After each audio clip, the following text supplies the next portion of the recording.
好，这个我们今天呢，就是水溶性的方恩格来到现场。刚刚他跟我讲了一个很令人震惊的事情，也就是方恩格表示他真的不能淋到雨，因为他淋到雨，他的皮肤会过敏呐、哎呀 ，Ross， 你怎么变成一个这么脆弱，水一泡就溶掉的男人？不是变成，是以前一直都是，是从小就是这样。那你爸妈怎么办？把你泡到浴缸里面会不会融化呀？就是不能泡太久了，不能泡太久。对啊，真心不骗。你看，所以这真不防水，不是我在讲。几千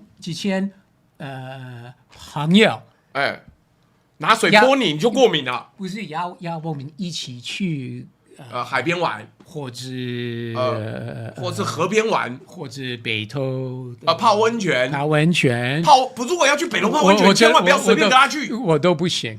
而且你如果真那么过敏的话，你有硫磺温泉，你可能会死在那个温泉里面，好不好？所以各位，我们就不怪他了。下雨天我不会死在里面，就是皮肤会真的会发，就真的连脸都是吗？不是手指啊。怎么会是？好，网友说是小美人鱼 Little Mermaid， 没有关系。而且我跟你讲，这个我前几天发现，我在认真整理脸书的时候，发现妈，你脸书发的跟那个 Elon Musk 差不多勤怎么说呢？就是你一天就有10几20篇不是像我们一样我一般正常我们以前还说那我一天只能发3篇，我要让大家可以看到什么就是触及比较好。没有，你就是发一句一句发，就跟 Elon Musk 一样，2个字他也发，3个字他也发，转一张图他也发。那是怎么样？有很多意见想要讲，是吧？因为我很关心台湾太好了，很爱台湾。那没关系，我跟你讲，我们今天还帮你。虽然很多人说我是中共同路人，那也不是这样讲，我们多讲讲话。那你这样子，那难道那个石板民夫也中共同路人吗？他也很关心台湾啊，只是他发文没你多。你自己要稍稍克制点。等等，我跟你讲，我还要写这一集的定场诗。四国声援笔下生，翻成洋文甚空明。铁穹远渡多恼岸，白虾空后似载蒙。见过海峡称寻意，其坠胸章不是金。莫问关切直几许，称来称去是虚声。来，这个方大律师今天来。那我可不可以先问一下，6月23号那个古立言，美国在台协会的处长古立言讲了一段话，那他也把它做成 AIT 的那个脸书，有没有做成图嘛？那他怎么说呢？他说北京一贯模式是对话之前要先满足前提条件，这其实不利于建设性的对话。我们认为北京应该跟台湾所有民权领袖在不设前提下互动，我认为这才是避免误判或误解的最佳方式。我这样讲，我第一时间听到这个东西，好像讲了还对，可是问题是 AIT 的身份，是这个样子。来，没关系，我们先问，身为一个专业的国际法律师，请问方恩格怎么看？这个古立言最近一连串的发言跟动作，虽然很多人会不同意我的分析，但是我认为简单的来说，他就是要表达美国对赖清德政府、民进党的支持，就这么简单。对，真的不归他管啊！不，我们先这样讲，维也纳公约不干涉接受国内政，也就是大部分的外交人员之所以有那些特权，就是因为维也纳外交关系公约41条第1项，享有外交特权跟豁免的人员有义务尊重接受国的法律，而且有义务不干涉这个国家内政。那古立言是不是就干涉内政了嘞？你过度分析是这样子的。那到底古立言是什么样的立场？因为这个是经常驻在地大使馆都会发言的。然后我就一个简单的例子比如说欧盟是非常反对死刑，那任何国家，比如说不管是日本、台湾、新加坡、中东执行死刑的时候，那欧盟驻在地的大使馆都会有联合声明批评。对不对？那这个不是干涉内政吗？这是就干涉内政啊！所以这个已经算是一种常态吧。那我也知道很多网友会说，美国常常是这样。虽然我在过去我在很多节目，我会说美国从来没有干涉其他的国家，但你就不该讲嘛。但是说实在，这个真的是经常会是一种常态吧，真的。这么开放，但我们可不可以回到一切的开头？就是那古立员到底是什么身份呢？美国在台协会台北处长。那美国在台协会算是外交机构吗？还是一个司法人，就是私人组织？你又过度分析了，不是吗？大家都知道他是美国的等同美国的大使馆，不是吗？等同，但就不是了。但是好，假设真的有建交，假设真的是一个大使馆，假设他真的是有大使的身份，那一样两岸关系是目前的这个情况，他就针对这件事情发言。比如说大陆也没有反对两岸，其他的国家可以跟两边建交，是，但是一样。大陆一直说我们不放弃武统那如果美国驻台湾大使这样讲，那我真的觉得是一样的。你觉得一样？但为什么美国驻北京大使馆的大使没讲话嘞？因为他住在那边嘛，而且川普总统刚去了，对不对？然后美国驻中国大使，或许很多网友是比较希望我会说驻华大使，这没有差。华是哪里？是这边还是那边？就现在也不能分了。因为他的日常工作，他就是要跟北京打交道嘛，对，所以如果他突然这样讲，那就沟通就开始会有就困难。反正他不能为了台湾讲话就对，因为他住北京，不能为了我们讲话。不是，可以说是不是他说人物，因为他有其他事情要管，比如说贸易啊。那另外他有批评，如果你看他们的官方发言，比如说在 X 脸书等等，我说美国驻北京大使馆，他们的官方发言还是有批评中国，比如说宗教自由等等，还是经常贴文在社区媒体贴文批评中国，所以我猜了，提台湾这个议题应该不是他们的首要任务，因为已经有一大堆了，所以提这件事情不要设前提，还是要跟台湾当局沟通，那就交给 AIT 发言，就交给 AIT。我跟你讲，你有没有看到这个什么？看到是垃圾，我看到是垃圾食物，就垃圾食物，而且还没完。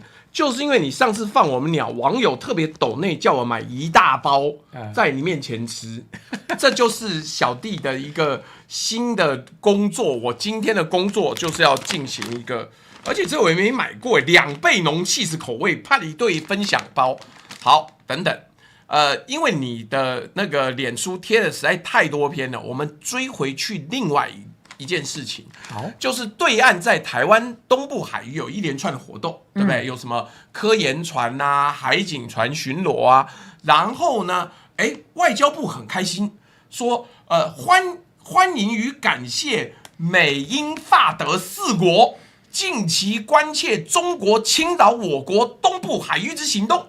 甚至我还看到有绿媒说，干有8国联军要出动啊！妈，有8个单位都反对，你太怕了吧？我有好多朋友，但等等，为什么中文跟英文的写法不太一样？你把英文版翻出来看，请问跟中文版？这个不是我翻译的，是我是拿来用他们官方的翻出来，因为他都放在网站上。妈，我们一边台湾人不会去看他英文说明嘛？他们是同步两个语言都发，我才不看他下面东西的，我母语是中文，好不好？而且如果我没记错的话，法国、德国，他们是发英文吧，没有法文跟德文吧？倒也是这怎么会这样？好，所以为什么你对国跟 office 办事处这个东西，你会特别敏感有意见呢？那部分我觉得你可能有一点误会，或者是 AI， 这是 AI 的还不够，还不够狠，是吧？对，AI 不够厉害啊。我觉得重点不是他们名称是 Office Institute，重点是这几个国家不是以他们驻北京大使馆或者他们的外交部本部来发的。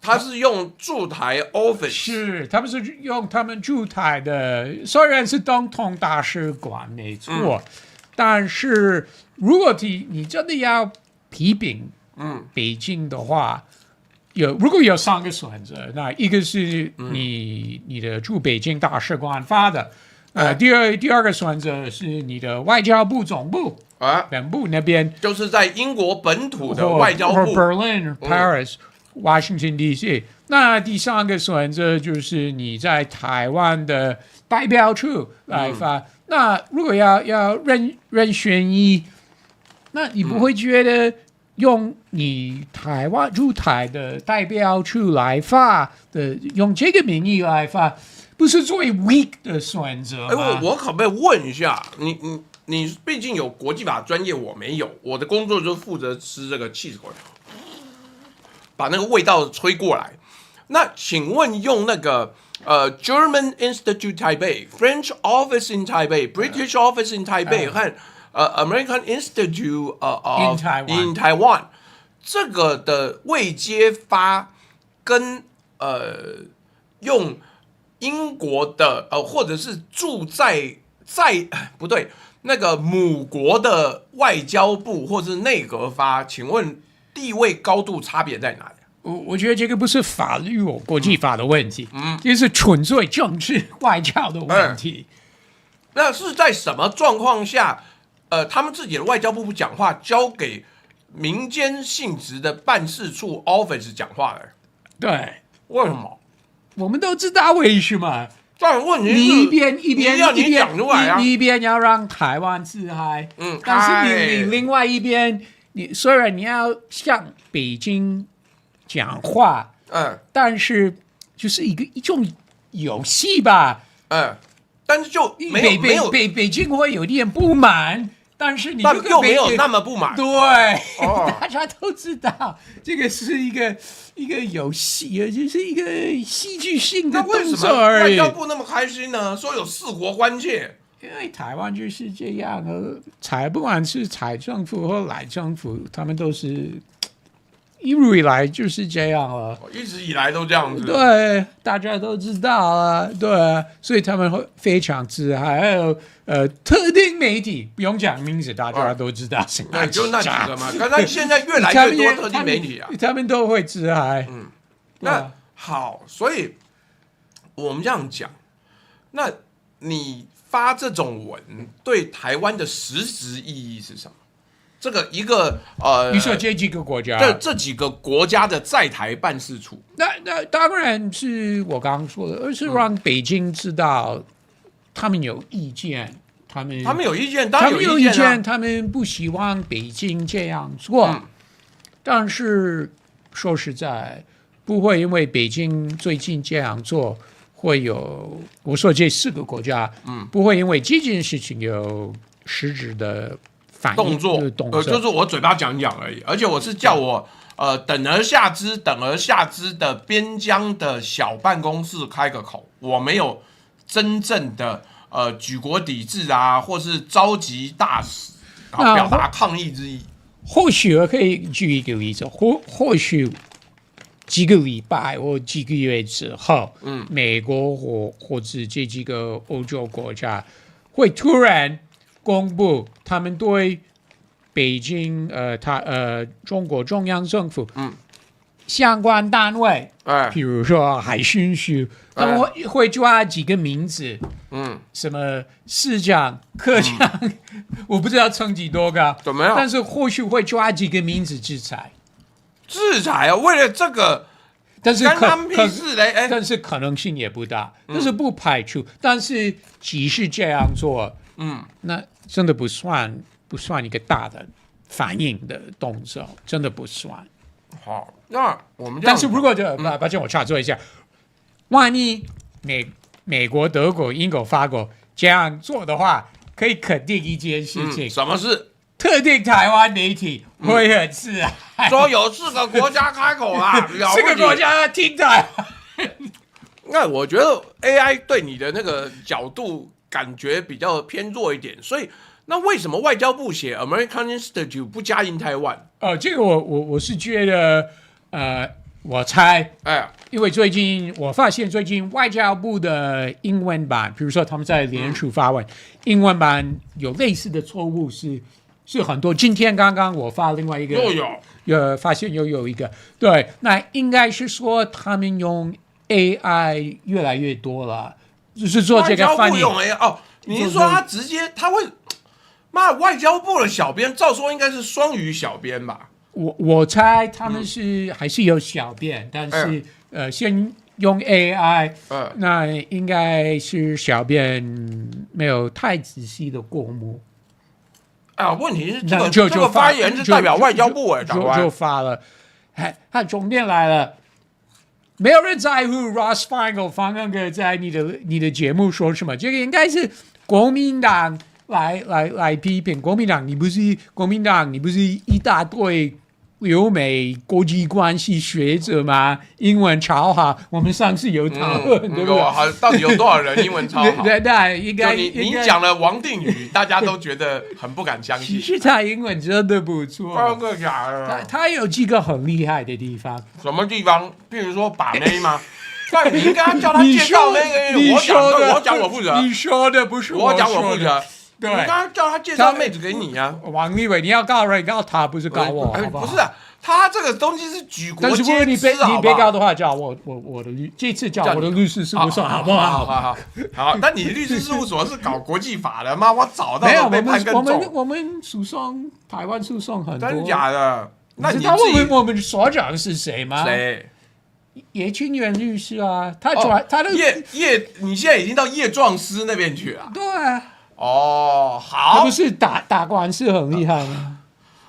我想我还是再吃几口零食。好，所以你的判断是外交部现在的发文基本上都用 AI 了。那可是有一个问题，但是我不排除后面还是有人要看，是，那就没看得出来嘛？看得太快，更烂吗？那我的意思是 ，AI 的英文要错难度比较高因为 AI 的母语是英文。那他要翻中文才有问题。其实我常常跟别人，包含我的同学，我上课的时候，我常常说我还是认为很多时候不管是中翻英或英翻中，AI 还是有好大进步的空间，真的有很大进步空间。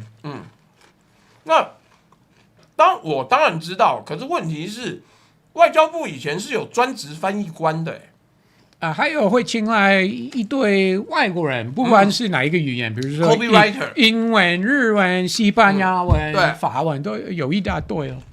那为什么现在会出这种包你明天打给他们问。我才不要打给他们，妈干我什么事？又不是我翻译，难道我要跟他讲不好意思，我是某页翻译者，我认为你翻的英文有一点不太齐，好不好？那我觉得不是侧边那但是。如果今天是这个样子，所以我们以后看外交部的内容都要像方恩格一样彻底怀疑他写的到底对不对咯。正常不该怀疑外交部的一个字决定了国际关系那就要问部长，他不是有 Yale PhD 吗？他不是用英文写他的 thesis 吗？但是你上次说台湾有哪些政治人物英文很好，不包含林佳龙，对不对？这是很奇妙的一件事情那好，没关系，既然什么小编也是今天有发现的错误。今天外交部在脸书发中文、英文的贴文，批评中国那个什么种族叫什么什么民族团结什么法？因为今天实行7月1号执行。对。外交部发文批评。那首先我不知道为什么是外交部，不是陆委会。然后呢，他们可能觉得一边一国你说陆委会跟外交部是一边，因为也不是，因为差不多内部斗争嘛。而且陆委会现在很黑啊，不加跟朱委的内斗嘛，他们自己内斗。但是因为他们最近很黑啊，那个廖文杰讲一个世家，你有没有吃过世家？有，好不好吃？我没有特别喜欢，没关系啊，你不喜欢你不。方格不喜欢东西很多了，起司不喜欢，牛奶不喜欢，什么都他妈不喜欢。我很喜欢水果，但是我承认我比较不喜欢台湾水果。为什么太甜是吧？我没有，我是觉得美国的水果比较好吃，不管是美国的草莓、蓝莓，还有水蜜桃。但是什么野蛮人呐、台湾的水果怎么比不过美国水果？我真的差很大。葡萄等等，我都是觉得，不管是美国加州、佛州的水果，都比台湾好吃很多。华盛顿苹果的确不好，的确不错。对。其实我是觉得菲律宾香蕉比台湾香蕉好吃。而且它耐久放。我真的觉得日本就是都进菲律宾香蕉，那个叫是都乐。因为不管是欧洲或日本、新加坡等等中东啊，他们跟其他的国家就是水果这个进口买卖，好多已经合作很多年。那台湾突然想打进去这些市场，我们还是回去卖晶片好，真的很真的。真的，那把所有的农田换成那个科学园区，对，就好了。我昨天才讲到这个东西，但是不对，我没有想到你竟然觉得美国的水果比台湾水果要好吃，这个我不太能够接受。真的觉得差很大。而且香蕉你还喜欢吃菲律宾的，因为我真的觉得比较甜，它比较甜，他们的香蕉对。但我们这边比较新鲜呐、就是我们是还黄色的，你有的菲律宾香蕉是吃到绿色的，除非它催熟，催熟就好吃啊。T 友还说美国的榴莲比台湾好吃，我才不信呢。对，我跟你讲，美国有装榴莲，真应该没有，因为都乐是全球最大的新鲜水果跟蔬菜跨国供应商，台湾的香蕉根本卖不到日本。就是因为都乐，除了卖不到日本，也卖不到别的地方吧？都除了那个大陆，但大陆现在也不要卖啊，好不好？了不起哦！这个 Win 说台湾也是自我催眠是水果王国，其实去大陆也是一大堆水果比台湾好吃。我跟你讲，我不反对这个，但我的意思说吃新鲜吃产地嘛。那所以我们现在在产地比较近就比较新鲜，好，但是没有关系，我们的方恩格是少数。不怕得罪法轮功的男人，那所以第一个，你指的是谁？就你啊！你说法轮功男人是谁？包含了明居正啊，包含了那个大纪元啊，包含了新唐人等等等等等等。好，我们先讲6月23号这一天呢，有我还没讲今天外交部的错误啦。对，今天对啊，那外交部有什么错误？你要快讲啊。所以他们对这个种族法有批评，民族团结法是有批评啊。然后他们最后一段有写，台湾会继续跟其他的民主国际伙伴什么的一起合作，加强社会韧性。社会什么呢？社会韧性就是那个。但是 resilience 对，但是他们是把社会这个字翻成 social， 然后 social 我们会加强 social resilience， 那应该是社会应该要翻成 societal， 不是 social， 社会的而不是社交的。对，社交韧性是什么东西呢？对，但是他们的确有翻成 social resilience，social resilience。这个我就觉得，那这次的确翻译错误对，这是我们持平的讲，应该是 AI 吧，应该是 AI，但是 AI 也不应该错。我的意思说，这个显而易见，这应该 AI 也不会发现，也不会错成这个样子啊。你看，社会韧性并不是社交韧性这个你就 AI 从中文翻成英文的时候，它也不会翻错啊。所以或许你对 AI 比较有信心。不是我对 AI 比较有研究，因为我是觉得AI 把社会翻成 social， 我不以外。那我知道你的意思是说 AI 会看整个这个 context， 对，它会 context 啊，对，它会看 context。但我这方面是我真的我没有那么多，目前还没有信息呢。我说在翻译文章，我真的是，但是以英文来讲，你应该要比较相信。但是它是做翻译，从中文翻过来。对，好，没关系，我们先讲那个6月23号，就前几天嘛，副总统萧美琴呢上了美国节目叫 American Thought Leaders， 美国思想领袖，法轮功媒体的节目。这么确定啊？是新唐人电视台吗？这个不是这是 Epoch Times， 这是大纪元的节目。来，结果呢，资深媒体人石板民夫也同一天上另外一个媒体节目。你看，你吃这个东西，脑袋就坏了。也不是就坏了，是我一直在吃，觉得很累。你看你看我嘴唇都变红色了。资深媒体人了。资深媒体人。他自己讲的啊，不然你问石板民夫，他会说自己是什么啊？好，没关系，天津人金涛或者是石板民夫都好。那他又去上什么节目？他也是上新唐人的节目，又是新唐人节目，他没节目可以上了，对吧？好像他们在台北也是有台北的，有台北的 office 啊，摄影棚，对，所以有台湾这边是有一个时事评论的节目，我不知道为什么他们从来没有邀请我上，你不要这样讲，我跟你讲，我的 AI 有一个很严格的规定，你有没有看我底下写什么东西？这个法轮功系列媒体、大纪元、新唐人这些。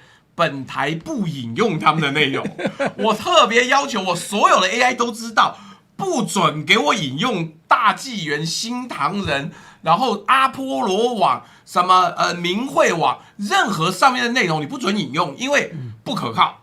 那所以你也不要担心什么他节目发你有没有干你去，你恐怕也不敢乱讲。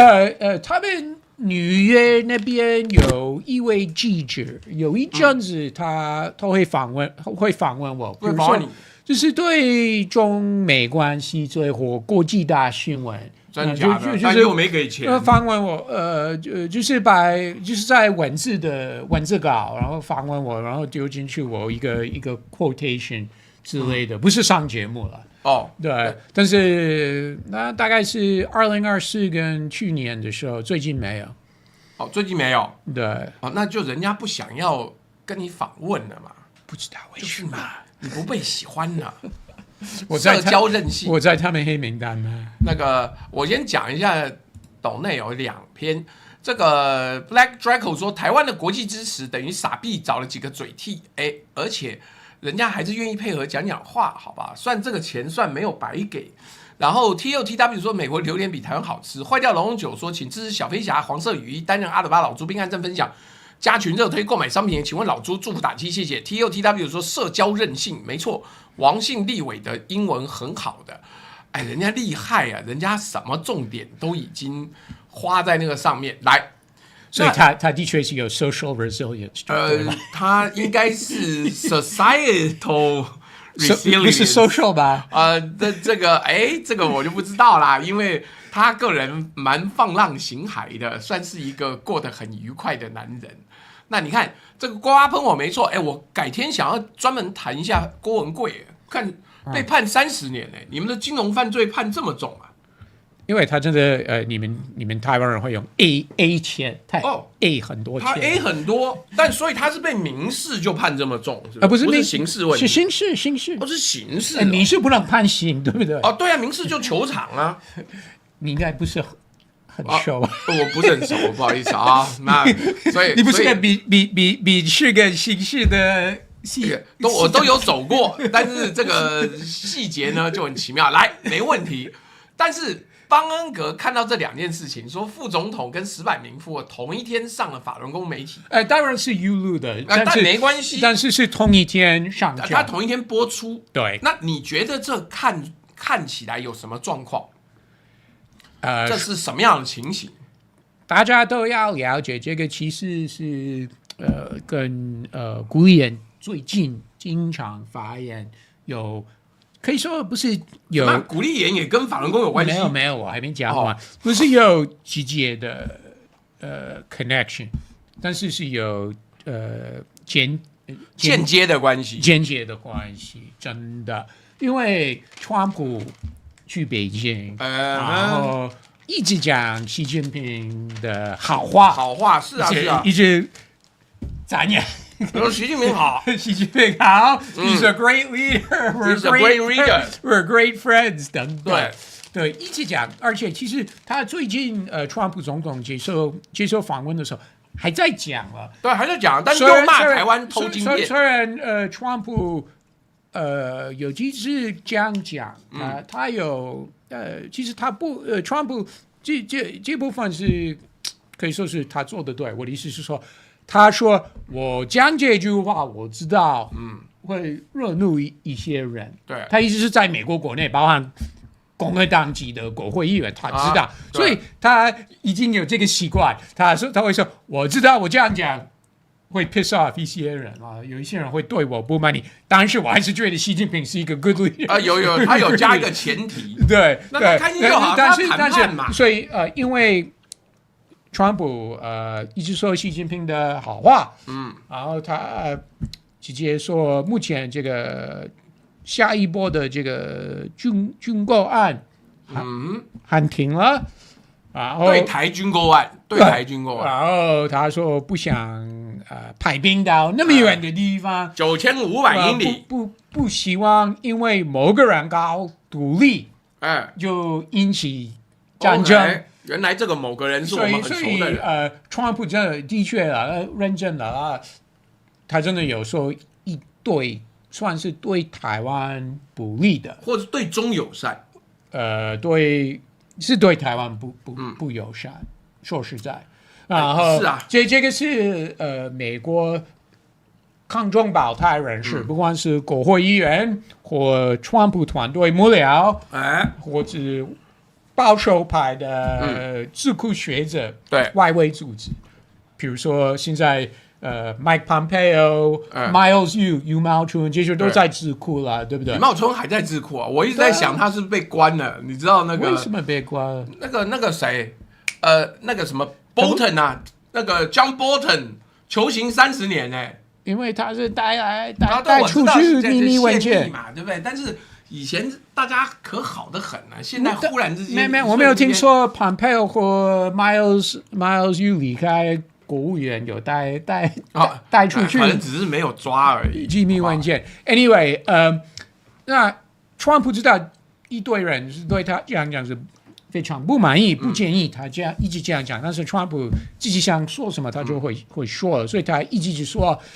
所以最近有一对算是对台湾比较不利的情况，比较强硬派啦，所以还是有因措施啦，不管是美国那边或比如说川普知道他这样讲台湾会不舒服，会担心。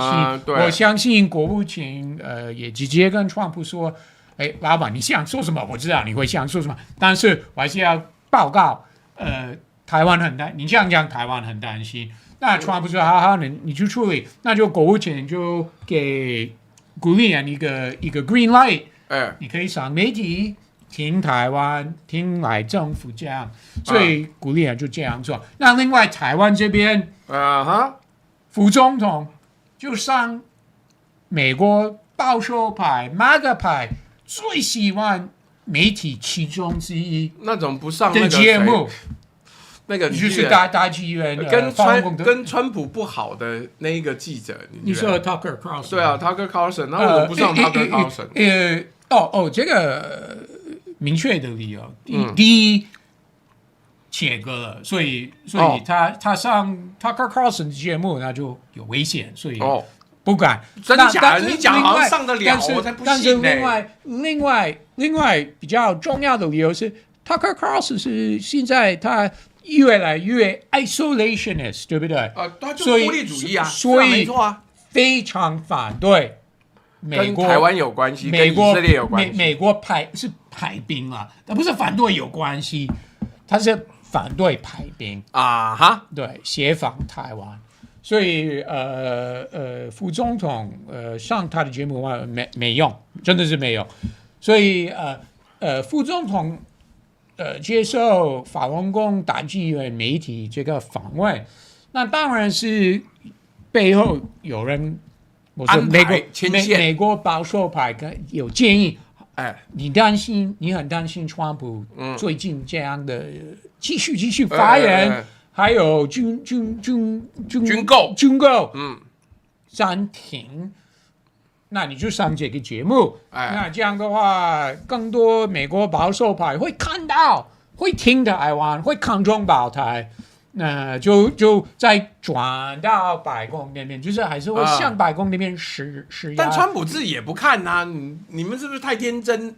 但是川普自己什么时候看法轮功媒体？但是如果你是赖政府，不管你是总统本人、副总统、外交部长、公安会秘书长等等，还是要控顾美国保守派。虽然川普是目前是保守派领袖，没错，而且他最近说一堆比较对台湾不友善的话，但是你身为台湾的领导团队，你不得不巩固美国保守派，而且你会希望保守派那边不管是国会议员、外围的智库学者等等人士，会向白宫施压，会在白宫那边为台湾说话，所以。上这个节目是可以理解，在这个时候上。But it's not even the second best or third best or 10th best。你说不是 10th best 保守派媒体吗？ Conservative kind of media。这个我有点连排10都排不到。这个我有点不同意，因为尤其是如果要讨论中美关系这个议题，其实法轮功媒体大剧院真的。算 close to the top， 真的 ，that close， 真的有这么近，真的。如果你看这个节目，这个 American Thought Leaders，这个法轮功媒体的节目，哪一些重量级的人士会上这个节目？其实很多，对。所以在中美关系这个议题上，我会认为是相当 influential， 的确是有影响力，但我们的。就是本国的外交人员，就现在在美国真正最好的connection 就是法轮功了，就是通过宗教体系咯。不会，难道没有智库吗？我不会这样讲。所以最近驻美代表也是上于大雷啊，他是上很多不同的媒体，保守派媒体很多。比如说你刚刚说的有一个 Top 10， 他最近有上很多，他也有上算是传统主流媒体，比如说 CBS、CNN，虽然这些媒体算是比较左派，比较偏民主党，对，但是同时驻美代表我有注意到，他没有上像大剧院的，就是。不知道中文怎么讲，就是算是新型媒体，你懂我的意思吗？New media 新媒体啦，他都上传统媒体。没有，我的意思是说，他是上保守派的 New media， 很多。主流媒体没有上很多的 New media， 都避免了，都没有。好，那所以如果这样讲的话，你觉得台湾目前在美国的外交？状况是好还是坏？这个我讲的最直接啦。我觉得还 OK， 有沟通管道当然是有，我觉得是非常顺畅。台湾政府有话向美国说，不管是在台北这边直接跟 AIT 讲，AIT 就立刻会传到华府。或者驻美代表在华府那边直接找不管是国务院、国防部、战争部、贸易代表处等等单位，都是有，都非常顺畅。问题是什么决定都是川普在决定，对，是一个人说的。那你说再顺畅有什么有什但是么要表达意见，就这方面是没有问题的。哦，他表达意见，人家要听呐。还有 ，everybody got some opinions about something。但是你要反映，你要给美国反映你的意见，你是有管道，不是没有管道。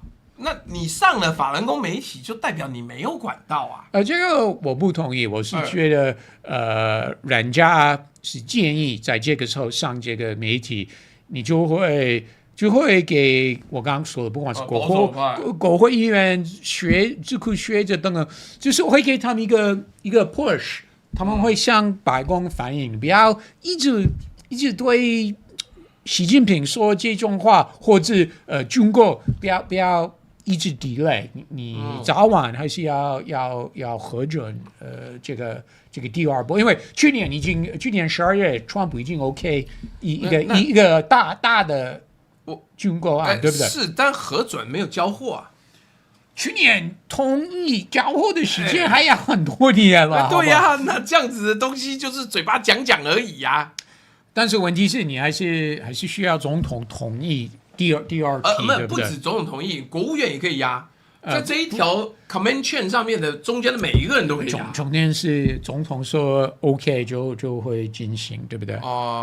好，如果这么乐观也就算了。来，我们再讲第7舰队好了。这个最近台湾的某些社群媒体上面说，美国海军第7舰队已经在巡逻台湾水域了。然后青鸟说：“哇，太棒了，谢谢美国爸爸，哇，太好了。”请问我们的英文小老师方恩格律师是怎么看的 Seventh Fleet patrolling around Taiwan？ 我最近越来越讨厌，这个也是跟 AI 有关。我真的越来越讨厌有很多，不管是在 X 或脸书，有很多所谓的抗中保台的账号，因为你要开一个账号，然后你通过AI 抓很多相关新闻，翻成英文，然后你加你的意见，这个显示台湾很抗中。比如说我举一个例子，最近台湾国防部不是有什么叫什么5天的演习，我忘了叫什么名字，什么背什么。最近的5天呐，5天上礼拜不是吗？上礼拜才上礼拜而已。我最近都在看国际新闻，我反而没有注意到国防部在干嘛。所以这些账号会抓这次新闻，然后先把新闻中翻译，然后会加几句话，比如说这个显示台湾正在准备等等，台湾国防部军方经常都在做相关准备。没有不做准备啊！所以他们就也是一样，也是用这种自嗨的方式来，也就是对你来讲门槛降低了，因为各种各样的垃圾 AI 新闻跟垃圾 AI 翻译立即备战超演。谢谢。妈，这么冷门你也看得到，我都没看到所以因为你可能那几天是真的是我都在看国外新闻啊，因为说实在那个时候整个生态不管是国防部民进党亲民进党媒体都在还真 push 这则新闻，因为他实在太瞎鸡巴讲了。这个最近的国际跟国防新闻对台湾都不是很有利呀。之前不是还有讲 Hexas 还跟那个国会要求要给我更多钱，然后但台湾就没报，因为这个国会2党都觉得你这样不行，你的审计要做完之后才行。所以这些账号他们都会用 AI 加几句很自嗨高潮的话有一则最近有一个帖文，他们真的是用他们要表达美国很支持台湾，然后用英文方面他们是写 The Seventh Fleet is patrolling the waters around Taiwan or Taiwan's waters. I doubt it. Actually, they don't go through the Taiwan Strait. 偶尔美国是偶尔，没几个月。Not the Seventh Fleet. But not the flagship. only those smaller vessels。最近的确是只有比较小的小船呐，好不好？的确没有航母。哎，对啊，航母不会走那边呐。最近没有航母，对。But they actually they wrote the Seventh Fleet is patrolling Taiwan's waters， 就是在台湾的水域做巡逻。那就不是吧？根本不是，对啊。它叫什么自由航行，是不是？而且是 OR。那最精准是要用穿越，要用 transit 比较 accurate。因为就是走过去的啊。而且是 OR。对，等一下，那个什么自由航行权，英文叫什么？在美国常是用 freedom of navigation。对啊，就是我自由可以在这边穿越。但是这个是牵涉另外一个问题，因为美国很少是在台湾海峡用 freedom of navigation。还有他不在那边主张这个啦，还有不会说是国际水域，虽然台湾政府常常说台湾海峡是国际水域，但是最近几年美国已经没有用这个字。我可以推荐别人吗？请张金老师，他对这件事情是有在过去几年常常贴文解释为什么美国已经停止。就是美国穿越台湾海峡，就是美国海军穿越台湾海峡的时候，美国已经没有再用国际水域，这个是有历史，还有国际法、外交等等因素。虽然外交部、台湾政府单位会说台湾海峡是国际水域，但其实不是啊。你注意看，不管是美国或其他政府、其他国家政府。他们不会，就是 freedom of navigation， 台湾海峡不会用因为 freedom of navigation 通常是在国际水域。是的。所以也就是，但是你在 X 国家的像这个海峡，假设是他们的大陆跟他们的岛中间有一个海峡，但按照国际法，那内海啊。如果是，但是即使是内海，不管是军舰或货船，都可以经过，就是国际法是允许，是清楚了，都可以。如果是像这个海峡，都可以经过了。对，但是那是 transit， 所以但是这个不叫做 freedom of navigation operation，也不叫做international waters。Anyway， 这个垃圾讲啊。他们是用US 7th Fleet is patrolling Taiwan's waters， 根本不属实。因为就不是，它只是穿越，它只是经过这个，而且不是 patrolling Taiwan's waters， 真的。是 international。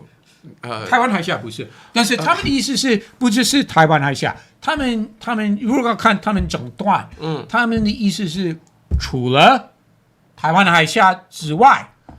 不管是台湾的东边，台湾的西南，比如说南中国海啊，接近东山那边，对，他们是这样写 ：The U.S. 7th Fleet is patrolling Taiwan's waters. It's just not true.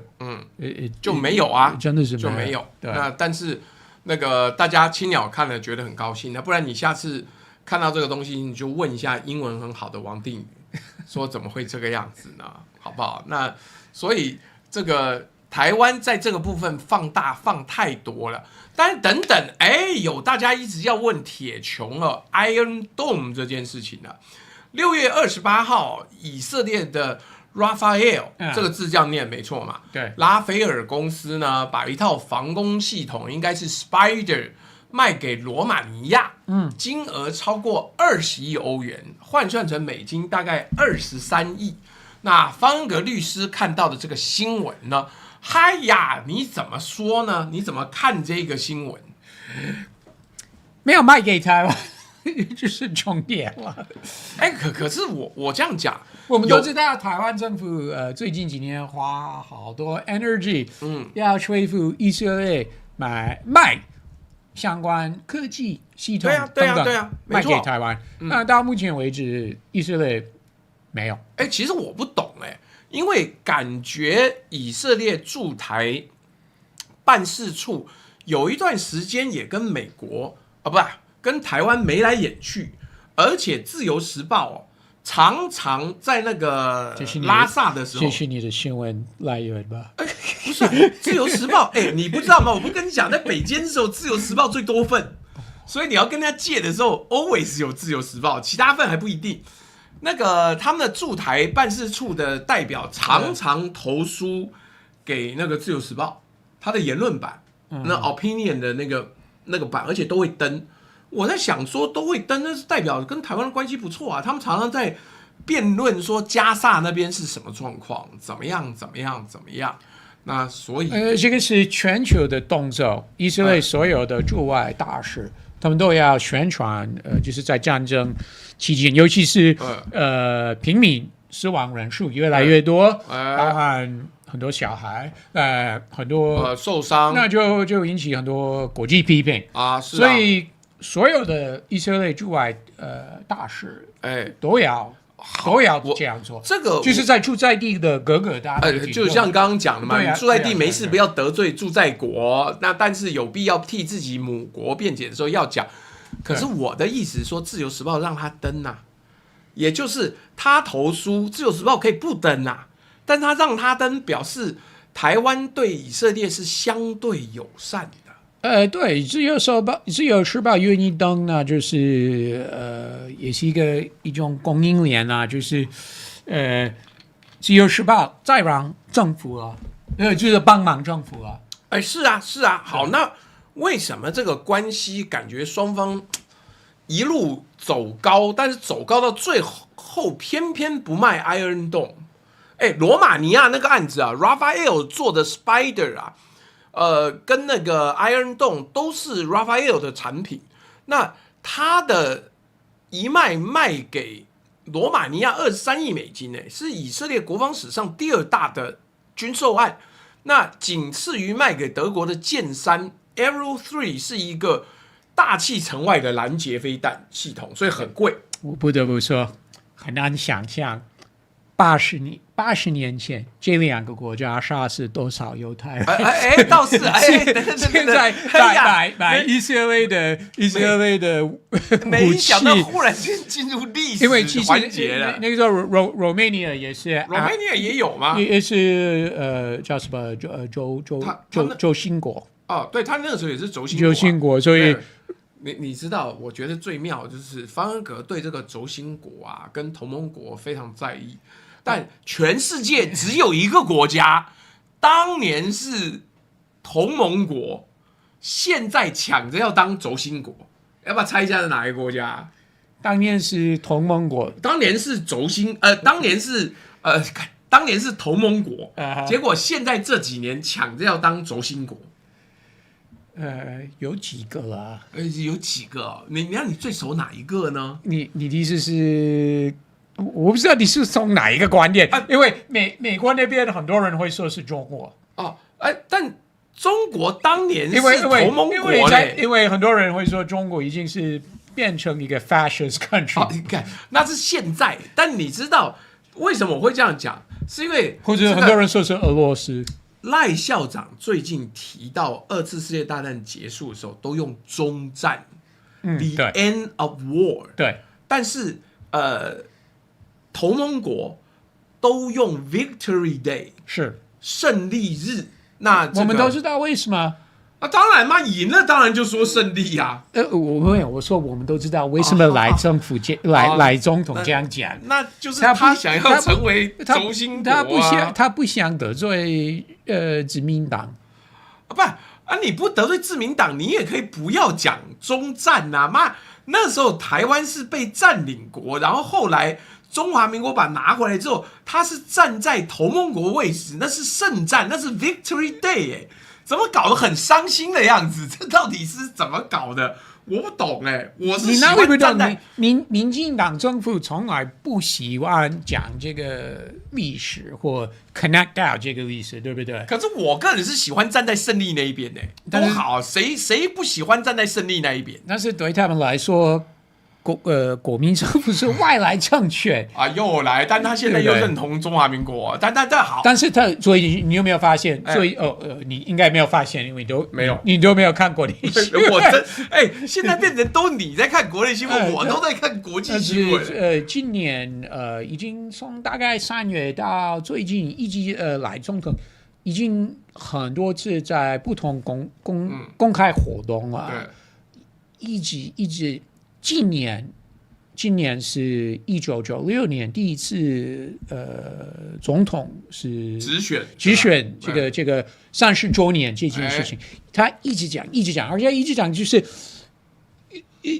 他的意思是台湾这个民主国家大概就是从那个时候30年了。对吧？30年了。对，1996年。那我也不反对啊。所以他会也就在那之前不是民主国家啊。对，还有这个历史，你说1945年在大陆国民政府胜利，这赖政府会认为跟我们无关啊。好哇。虽然我们会挂中华民国的名字，还是中华民国的无关就无关，国旗、宪法等等。好，这个谢谢。这个网友伊是呱呱送了这个足球奖杯，可是我这样讲哈，等等，我刚又讲到那个2战历史啊，我拉远了，所以真的很难想象 Romania 跟 Germany 会打以色列。不是以色列的国防武器真的好，而且你知道以色列他的武器最棒的地方，他有实战经验。他是最近是真的抵抗过伊朗，杀过人，然后有击落过飞机的。但是还是会有人批评说他的击落伊朗的飞弹的 success rate 不是很多人认为那么不是，我应该这样讲，这个东西因为它是国际新闻，所以我研究的还比较多。它的重点反而问题是在于价格太贵。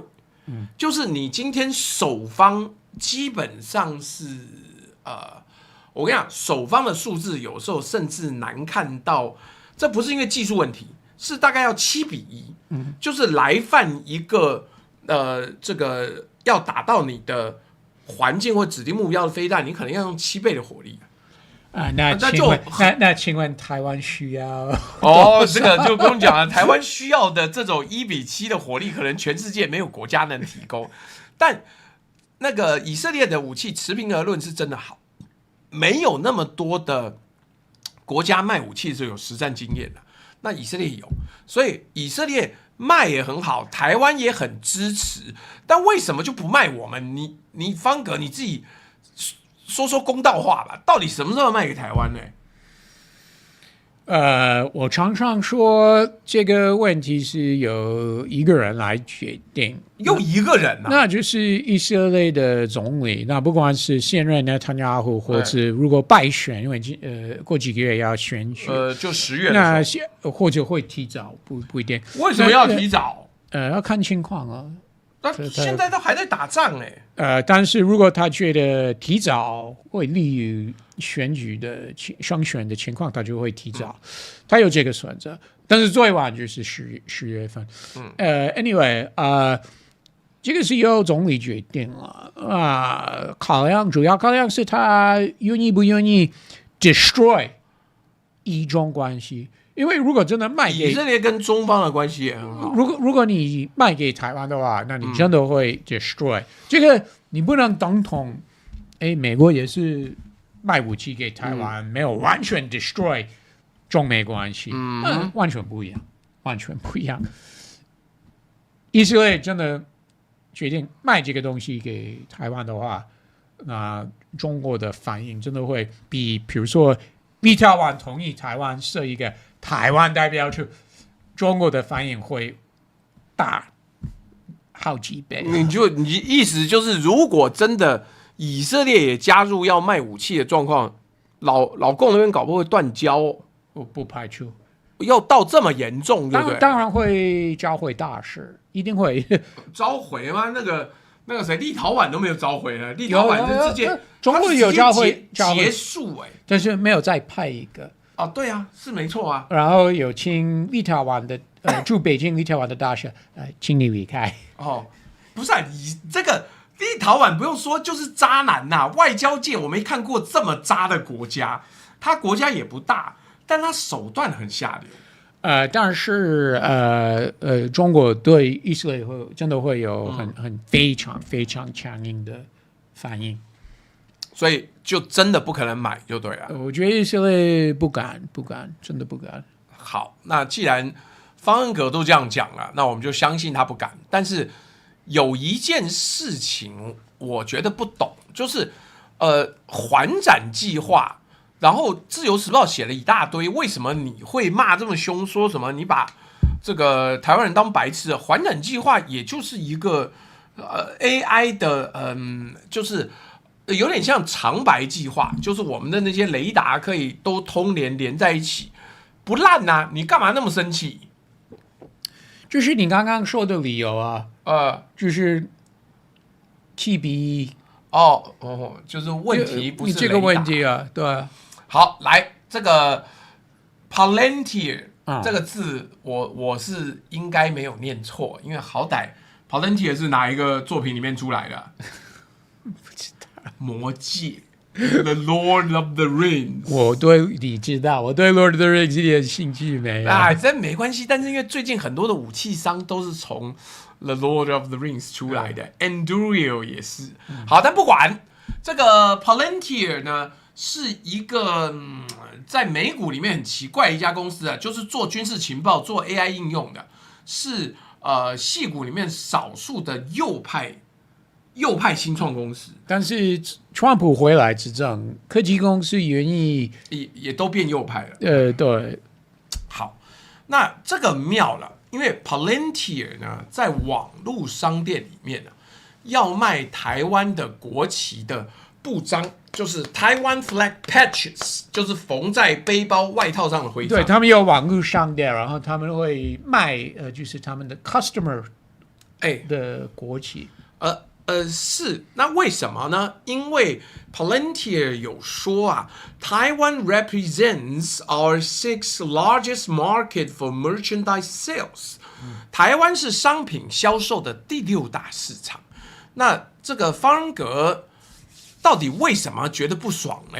是他说赚台湾钱，是哪一国国旗也搞不清楚，因为他们英文写 Taiwan flag。那但是不好意思，台湾 flag 是那个黄虎旗或者是绿色的那个台湾共和国的旗帜啊。是，对，这个是中华民国国旗。那 Palantir 也不在乎啊。那他们就觉得就是中华民国国旗啊，网络上查的就是这个啊，不然呢？但是 it's factually inaccurate， 真的不是台湾 OK flag。但我个人其实不太懂的是 Palantir 到底为什么要搞一个卖周边商品的一个部门啊？他卖这个东西到底要卖给谁呢？就是卖给民族主义的大家，是不是？卖给青鸟吗？可能吧。当然不是为了赚钱，他不差那一点屁钱。这个一点，对，这个钱真的是。而且我真的觉得很困惑的是，他讲我才知道，台湾到底买了什么 Palantir 的东西，能够导致我们排到全世界前6啊？有很多企业户，台湾的企业用户有买 Palantir 的产品。你知道我上次讲，你知道 Palantir 的台湾办公室在101啊？那所以他2018年就成立了。只是我们一直不知道到底谁买他的东西，或是买来用什么。还是企业户，不是国防部，不是国防部哦，是企业户，对啊。但是大部分买的是国防单位啊，台湾国防部又没买，所以是企业户。那是会不会是速发部嘞？应该是很多金融跟医疗。因为现在很多医疗产品是依赖 AI， 对不对？是没错，对，所以但我都不知道 Palantir 有医疗产品啊。AI 是有很多用，这个你比我熟 ，AI 有很多用途。是啊，好，尤其是要做这个 data analysis， 对不对？有了，台湾 Palantir 太神秘，所以搞不清楚。台湾很多人我相信很多观众朋友知道。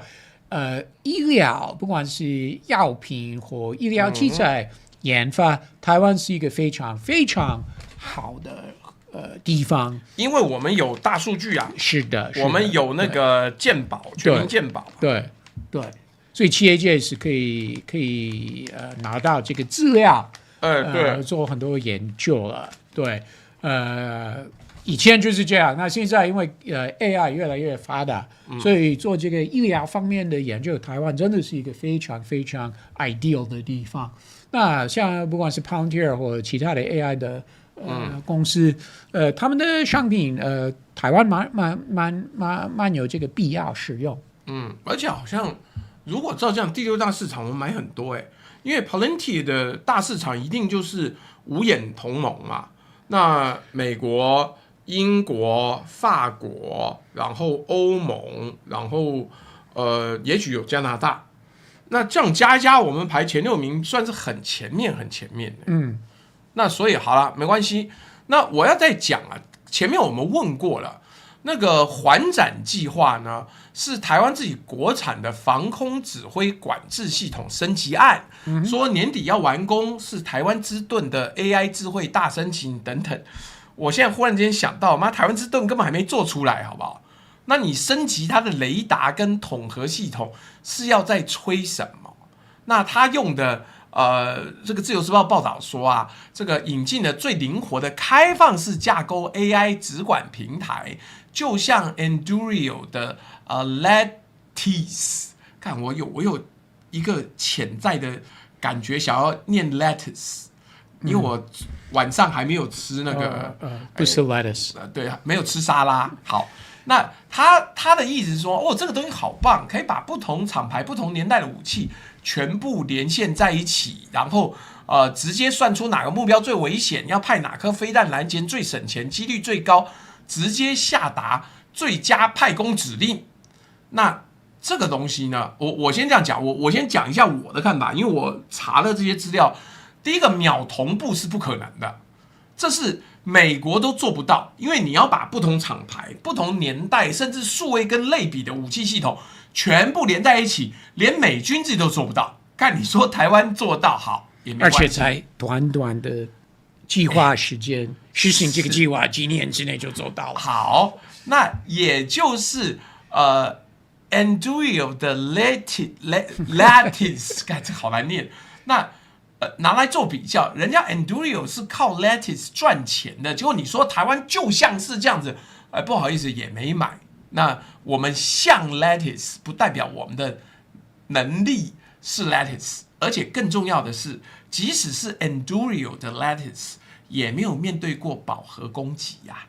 对面如果射远火，射东风15，一次射100颗，那 AI 大脑就来不及算了。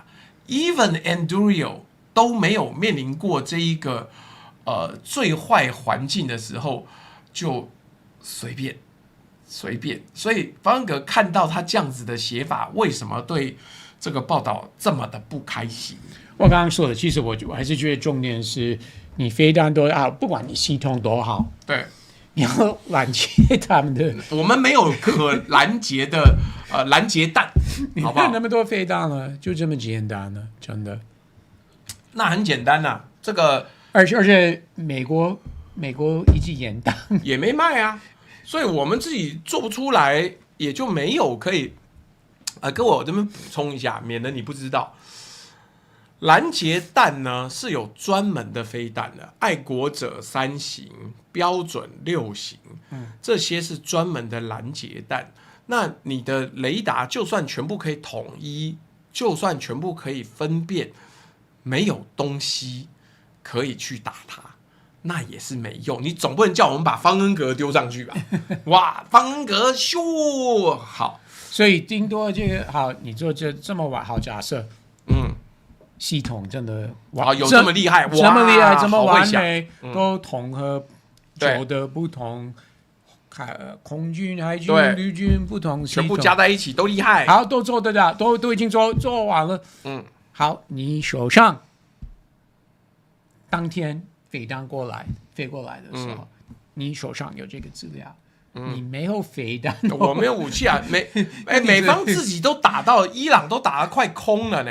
你只能报告给国防部长，麻烦赶快逃。你这个报告没有办法、你这个报告给他说1分钟之后有多少飞弹要过来？要交代遗言，赶快交代。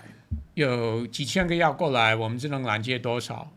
那所以嘛，我们要讲的是，讲到外交，方文格特别有多意见Honduras， 对吧？洪都拉斯，2023年3月呢，在这个 Castro 的任内跟台湾断交，转而承认中华人民共和国。那原先跟他们的关系长达82年，但说断就断。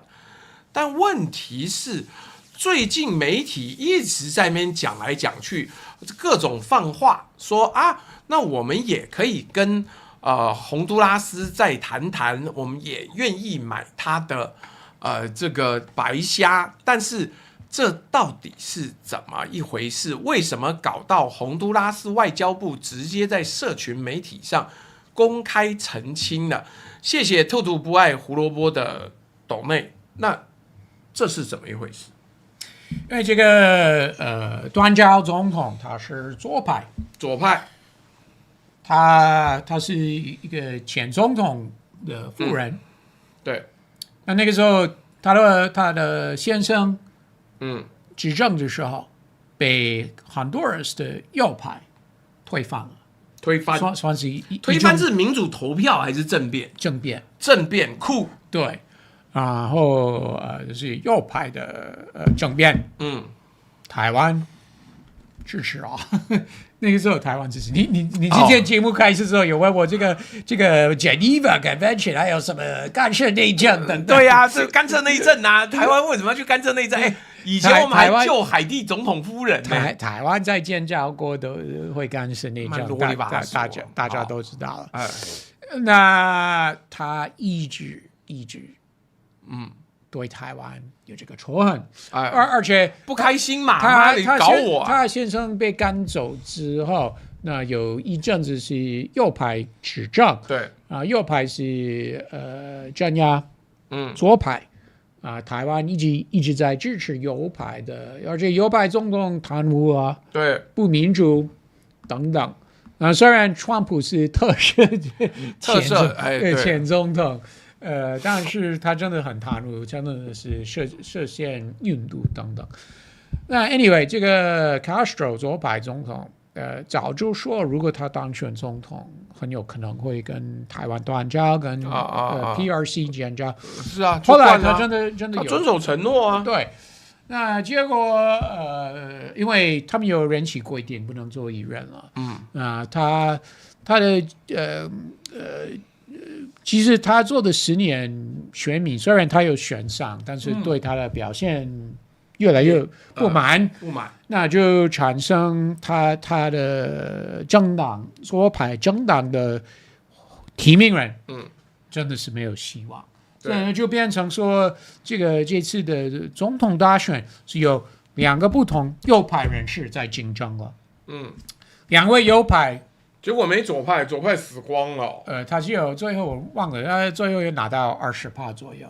对，好。那2位右派候选人在竞选期间，一直说如果我当选的话，会复交台湾。对，一直说。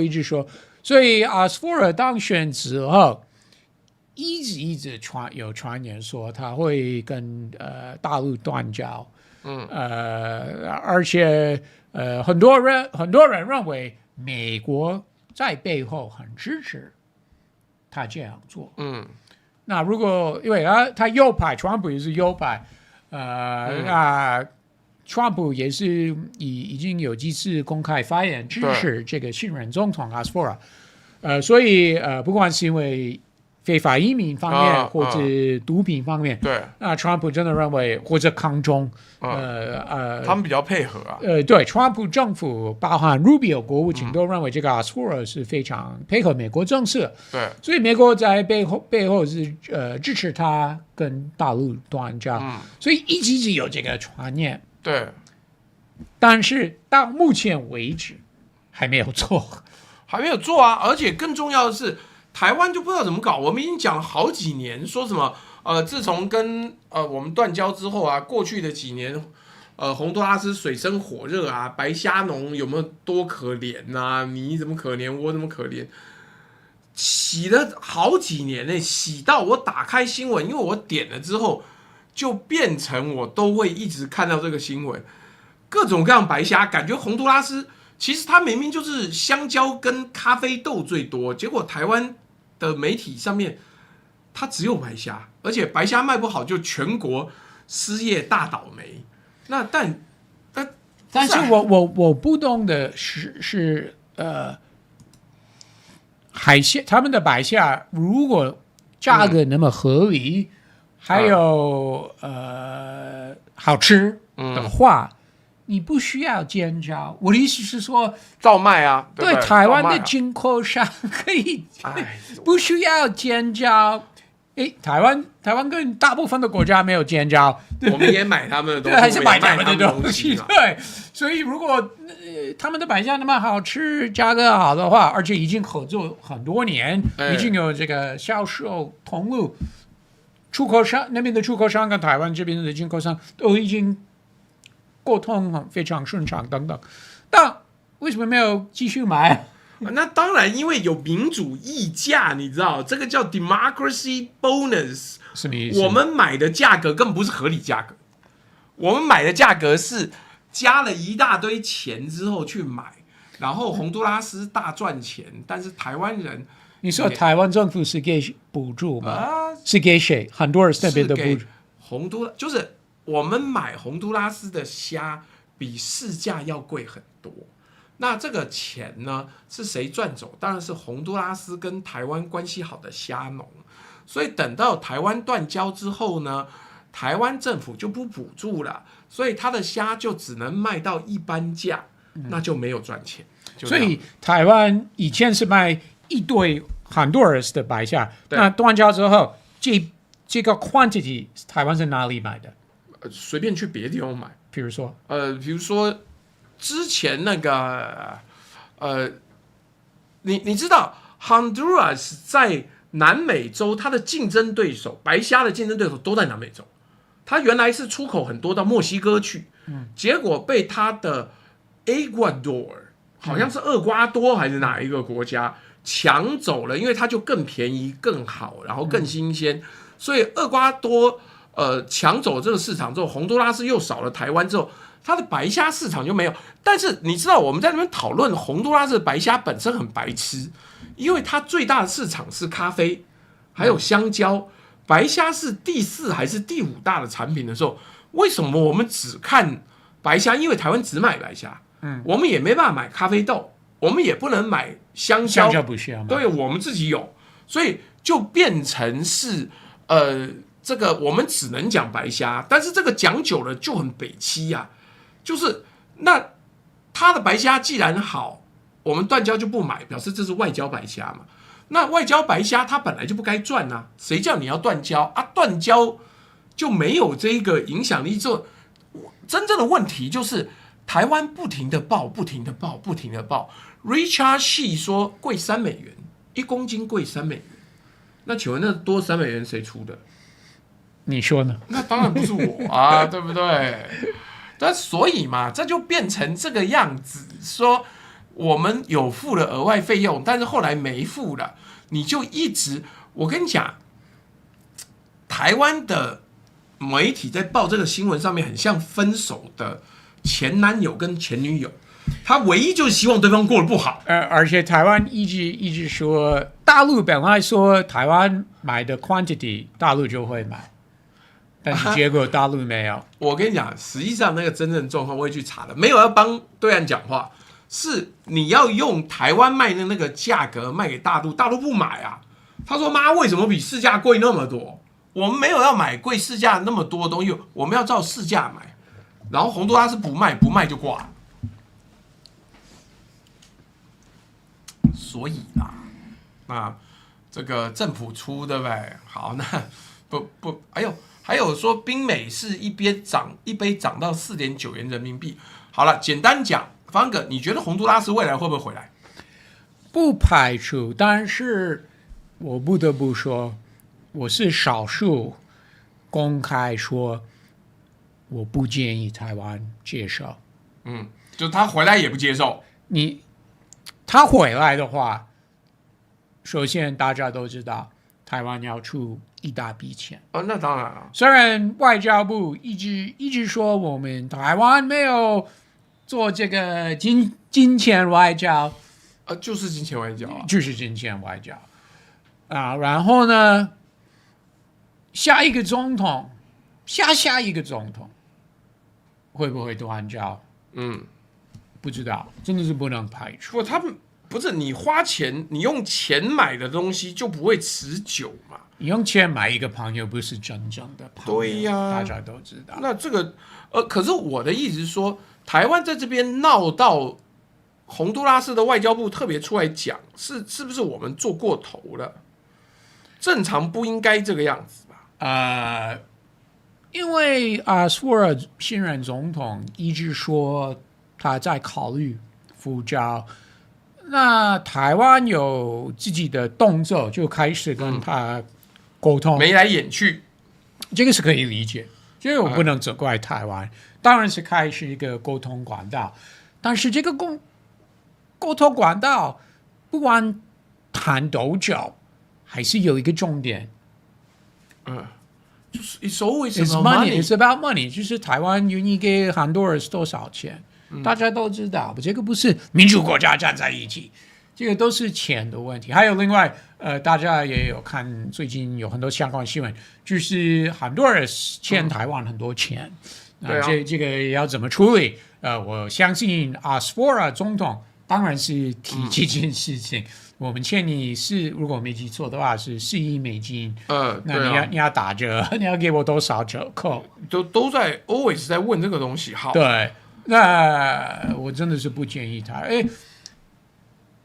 你复交的话，那会发生什么事情？马上4亿就要打折啊！第一，你要给很多钱，对，这是不能避免，这是第一，台湾是要给很多钱。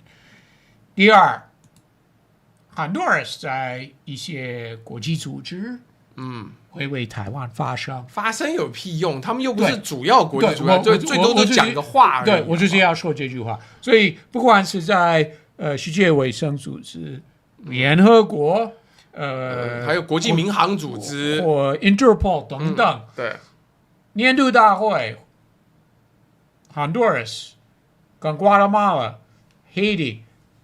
外交部长或其他的部长，他们国家代表就会站台说，要让台湾不是实质，是真正加入。因为如果是因为美国会说，德国、法国会说，给台湾实质参与机会。邦交国会说，让台湾加入正式会员。所以邦交国的说法跟犹太国家的说法真的是不一样。所以对台湾政府来说，外交部来说，这个很重要，这个差别很重要。所以台湾会认为有多一个国家站台说让台湾正式加入，那也讲一讲而已啊，那有什么意思嘞？对，所以这个是第二点。第一点，你要给很多钱；第二点，你不会有实质的结果。就是会在国际组织为你就说一句话而已，而且不是为这句话要给多少钱，是为你会说一句话而已，这个是重点，是而已。That's all they could do. All they could do is say one thing nice about Taiwan at these annual meetings. 第三是我刚刚说的，你不能排除下一个总统又会断交，或下一个总统。不是啦，美国不是讲我们从来不跟绑匪谈判的原因，就是因为如果我们愿意跟绑匪低头跟谈判，我们的人就会一直被绑架嘛。那所以如果我们愿意给这一任总统钱，下一任总统也觉得，那我们就来再威胁你一下，希望你可以再给我们钱。但是不能排除下一个，因为你看这个 Castro 真的有断交，所以已经有这个历史了。所以如果以后又选上一个不管是中间派或左派总统，真的不能排除又会断交。而且讲白了，我不知道这个新任总统索尔他自己本人是贪污或不贪污，但是按照过去的经验。这些邦交国拿到台湾的钱，的确是有很多corruption， 真的是有，是真有啊，是真有，不是开玩笑的。所以你给阿斯福尔政府这么多钱啊，一定会有发生贪污。我没有说他本人嘛，但是不管你刚刚说，比如说会一笔钱会给这个海产行业，对，那多少人会非法拿钱？不管是过去在El Salvador、Guatemala、Nicaragua， 不管是已经断交或者还是有邦交，这些案件很多很多，所以可以肯定的说，不管是这个现任政府，我说Honduras 这个现任政府，或者下一个政府，假设下一个政府维持邦交关系，先复交，如果先复交，下一个政府维持邦交。真的不能排除会有贪污的 situation 情况。Is it worth it？ 你对台湾来说真的是 worth it 吗？你这笔钱最好拿来用投资国防好了。你其他说投资国防，全世界都在投资 AI， 就我们投资国防。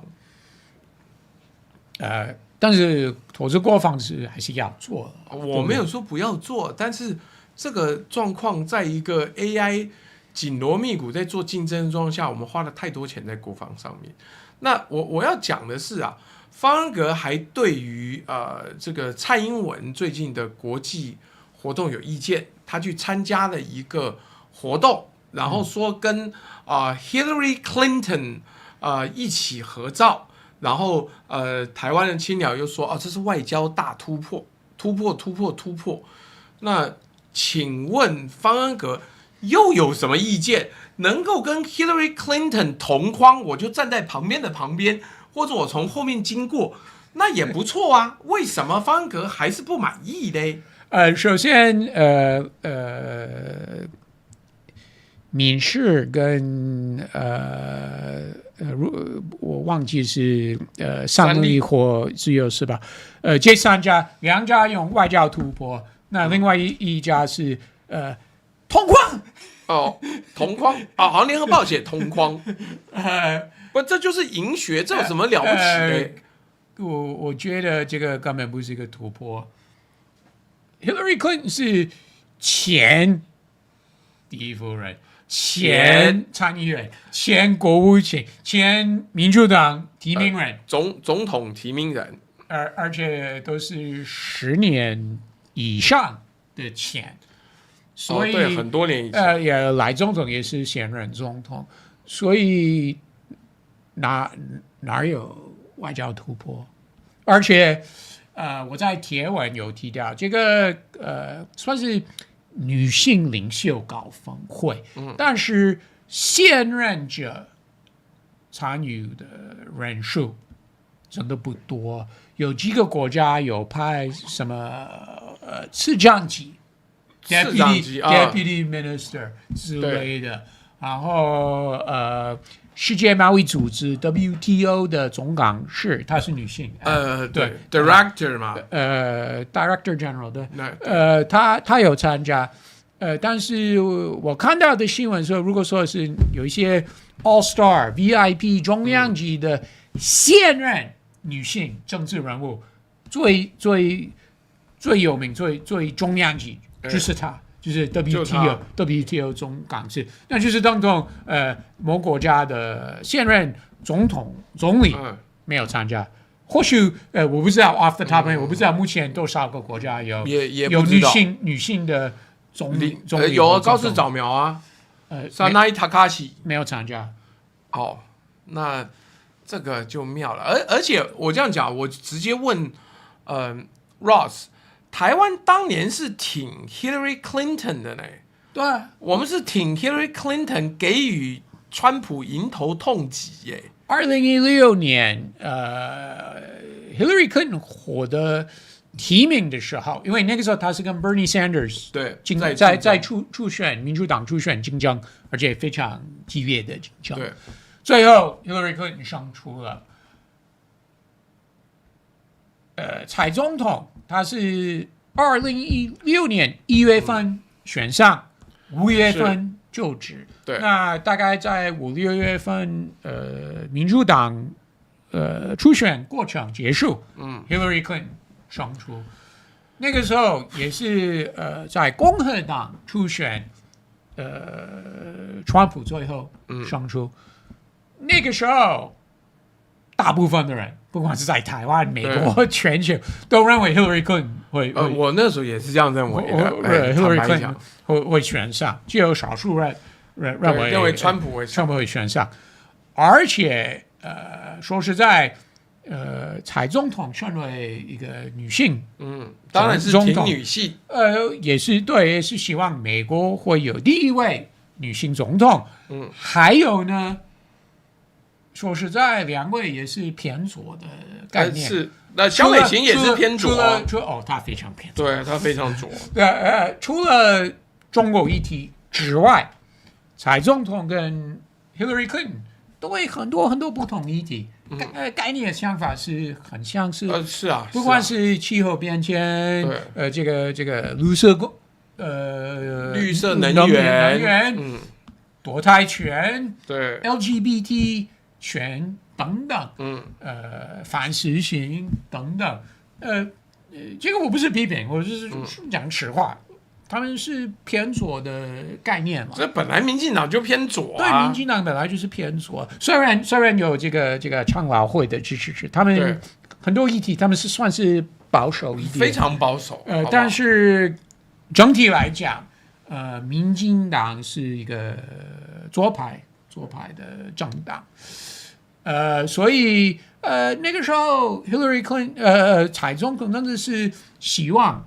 Hillary Clinton，而且那个时候认为，我们对川普是一个英文叫做一个 wild card， 你没办法控制的 ，you can unpredictable。对我们真的不知道，万一这个人选上的话，不管是对台湾或国际贸易、自由贸易、中美关系等等，我们实在不知道他会有什么样的政策想法，对不对？大家都 place。On the safe side， 对，所以大家都玩安全牌，所以那个时候，蔡政府真的是押宝，但就押错了，真的是押错，而且我在脸书有提醒大家，2016年7月份，蔡总统过境美国了，那个时候奥巴马同意他因为蔡总统要访问邦交加勒比海中美洲邦交国，过境美国，他过境美国的时候。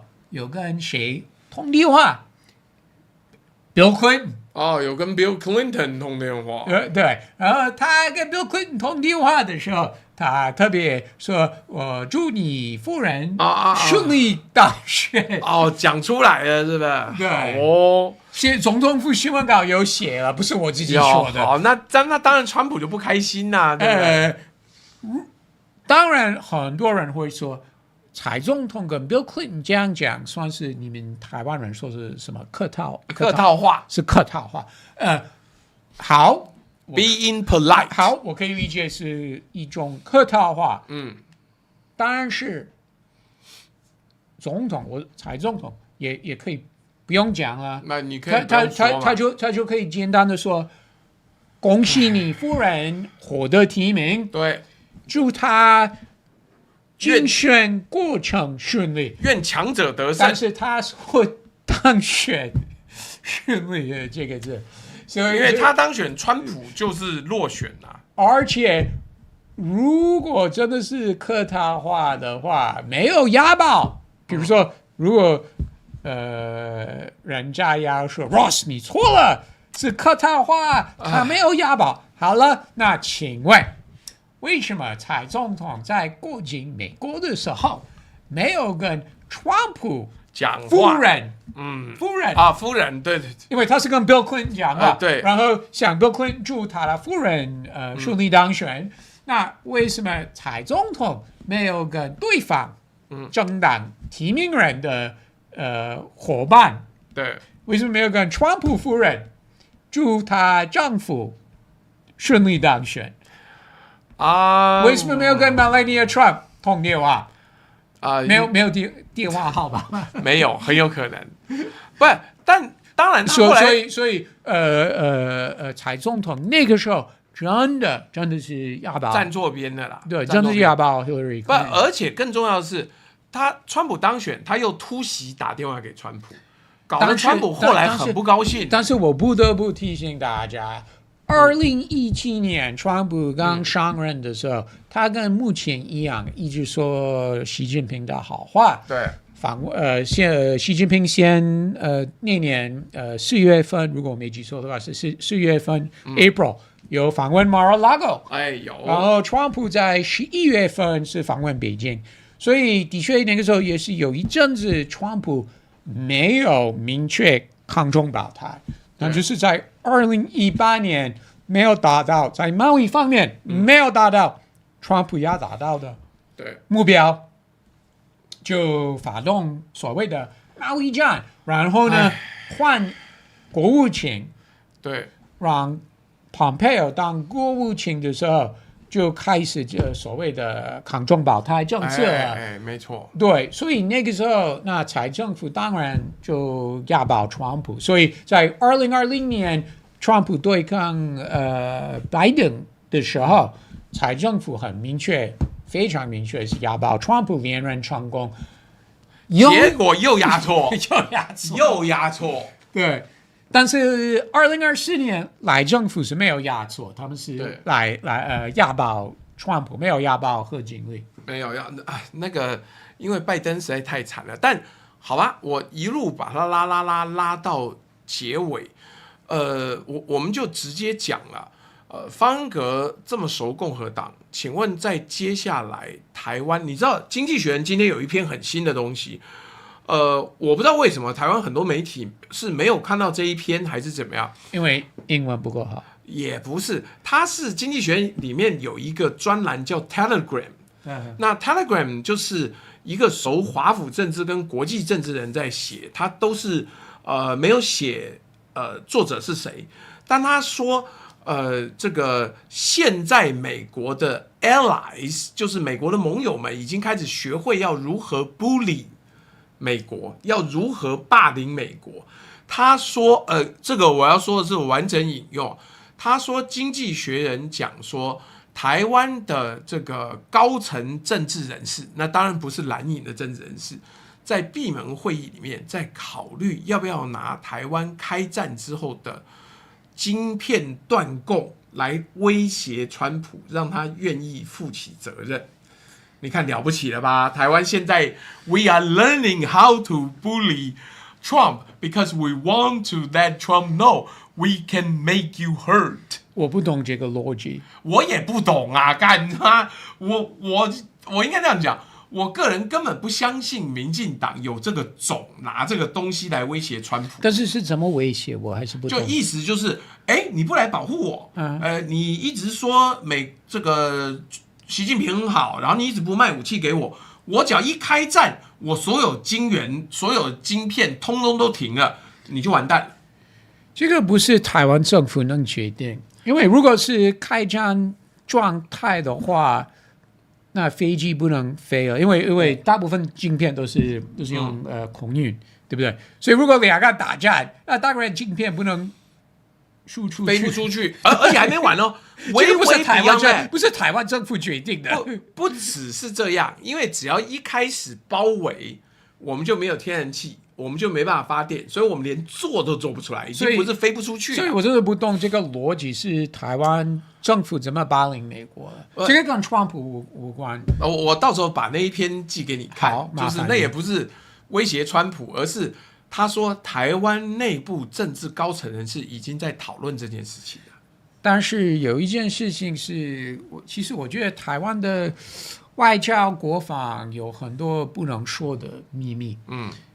我没有说是 classified information， 我不会讲，我的意思是说，有很多东西大家不想讲，因为对也不能讲，因为难听或不舒服等等。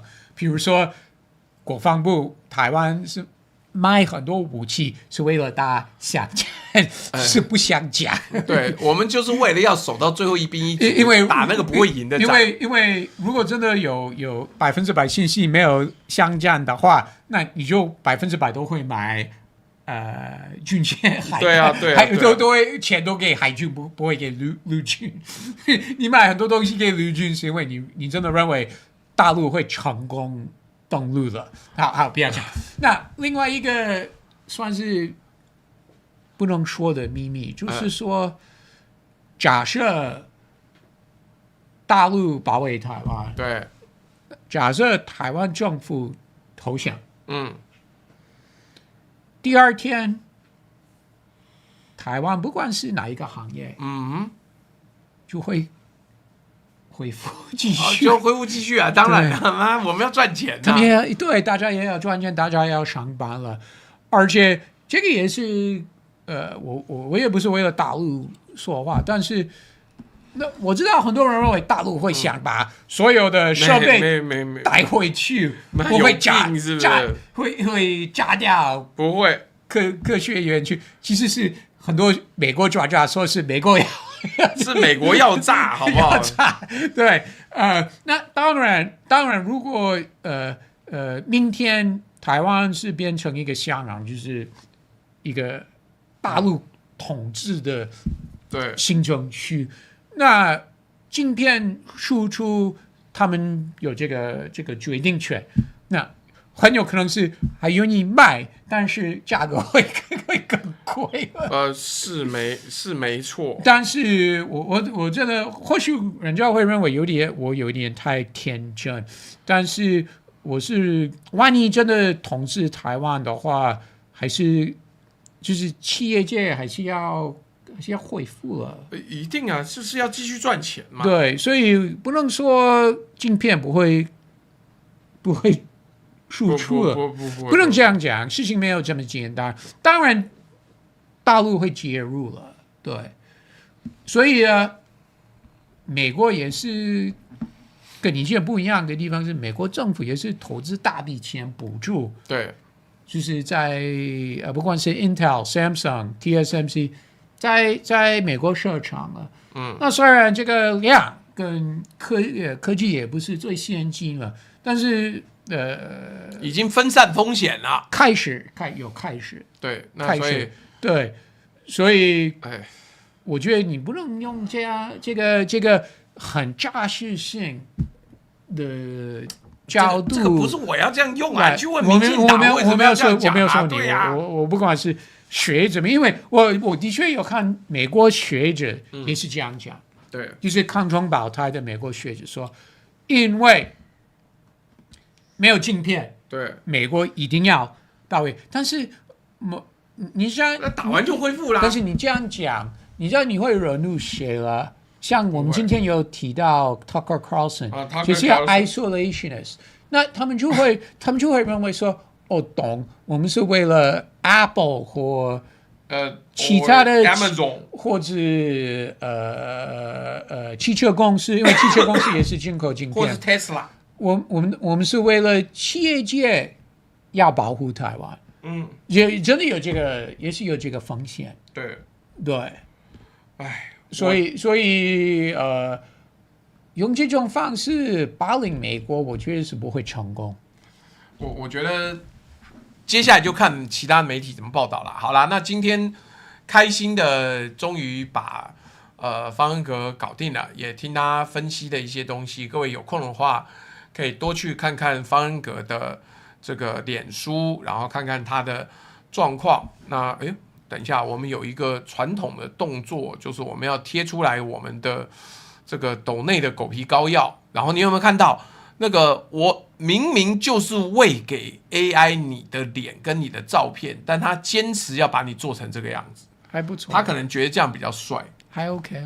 对。那如果你看方恩格自己都觉得很满意，各位就不要抱怨了，好不好？那所以这个我觉得接下来我们就再看看状况怎么样。那这个 Ross 呢，也就继续每天在脸书上面看看到底两岸的状况跟台湾的政府的状况到底怎么样。那至少你可以看到很多持平的状况，好吧？请你参与这个方恩格的脸书，到去多按赞。然后你现在还有在玩那个今日头条吗？很少啊，因为每次都在那边洗，好不好？好，那没问题啊。那各位今日呢，我们还是要投个票，就这样子简单讲，你觉得今天的内容你听到学到一些东西，请按1；你觉得今天的内容呢就是平平淡淡没什么学习，请按2；你觉得今天这个浪费你的时间，请按3，好吧？我们还是一定要投个票。Lee Alex 说，方格现在只关注陈时奋。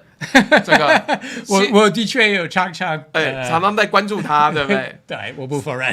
Sylvia 呛说到了，来看水溶性方恩格跟吃气死的猪大哦。对，我有几个斗内没念到，来快，我们一边投票一边回去念。这个 Natasha， 谢谢你的斗内 UDP 5566，这个环展计划的效能比川普扣着不签的 IBCES 差远了。听 Russ 的乐观评估，可预期川习在会3会之后，年尾就会批准了。要到3会，对不对？他说会有第3次，好像是 APEC 会见面嘛。首先，川普说习近平9月底会访问。这个有，这是第一个。对，这是2会嘛。那第二个是 APEC， 那第3个就是 G20， 因为 G20 是在 Miami 举办的。大家又要去马尔拉。但是有这么多次的会面，我不乐观。因为迟早川普会出问题的嘛。我觉得1次2次，我觉得习近平在9月底访问美国真的不方便，因为是美国大选的前6个礼拜，我觉得太接近选举，我觉得不适合。那另外，我觉得川普今年已经去北京1次了，那为什么？那干嘛再去深圳了？那你去，就我也不知道。所以我觉得最理想的安排，对双方来说最理想的，因为 G20 习近平也不能缺席。对啊。所以最理想的安排是他9月份不要访问美国，等12月份12月份去迈阿密。好，那这个 Mr. 刘建议说，问一下方恩格先生如何看待中国在联合国安理会催美国缴交欠款的问题？美国不会交。美国不会交。好，风兴说没事，日本也投资国防，是啦，但是你投资国防，你同时有投资 AI 呀。可是台湾是投资了国防之后，我们 AI 投资的钱非常少啊。坏掉龙九说，超哥斗内钱买了为什么要持久？大陆彩礼38万8，跟台中公园质量不错的3000台币，那每个星期2次够用5-6年。不信我们问九哥，38万8的服务会比3000台币的好吗？韩国瑜不是说了吗？大家都想跟台湾谈恋爱，要是死会怎么谈？开心就好，花点钱就花点钱，不要火山孝子就好。台湾 No.1 加油！好啦，这个陈大勇说强烈邀请 Ross 来云南参加泼水节，不是这样讲。谢谢。但等等，我最后只问一小句话，你觉得期中选举，结果会是偏向哪一边？我一直认为，众议院民主党是蛮有机会。众议院民主党有机会拿回来哦。对，参议院本来就比较难，因为今年选1/3的席次了。对，那今年要在参议院选的席次是本来就偏向共和党。对，但是按照最近民调，一些要选举的共和党及参议院也没有领先对方，或者领先的幅度真的是不大的。连德州那边，德州算是非常红色的，就是共和党偏向共和党，已经很多年没有选一个民主党籍参议员。但是照民调，算是五五坡，是不是？对，好，所以这个就是一个很麻烦的事情。好了，不管了，今日也开开心心的到这边跟大家聊一聊，那也算是这个历经千辛万苦，终于让方恩格来了，所以我们还是一样，就希望下一次我们再邀方恩格，希望他不要再因为担心下雨而又把活动取消了，好吧？跟大家说拜拜，拜。